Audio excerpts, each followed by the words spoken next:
வணக்கம். இன்று ஆங்கில புத்தாண்டு கொண்டாடும் முகமாக நண்பர் ஒருவர் வீட்டில் உங்களை இரவு விருந்தோம்பலுக்கு அழைச்சிருந்தாங்க.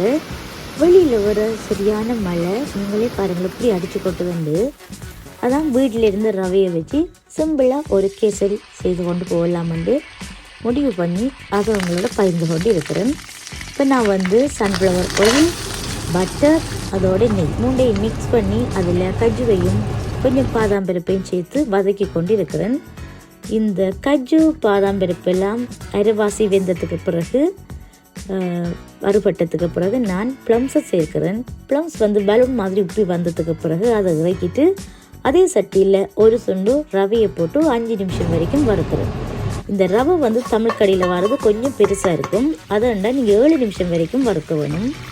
ரவை நல்லா வறுப்படாட்டி உங்களுக்கு கேசரி களி மாதிரி இருக்கும். பவுடர் அல்லது குங்குமப்பூ தான் நீங்கள் சேர்க்க வேணும். இப்போ ஏலக்காய் 7 ஏலக்காயும் பவுடர் ஆக்கி போடுறேன்.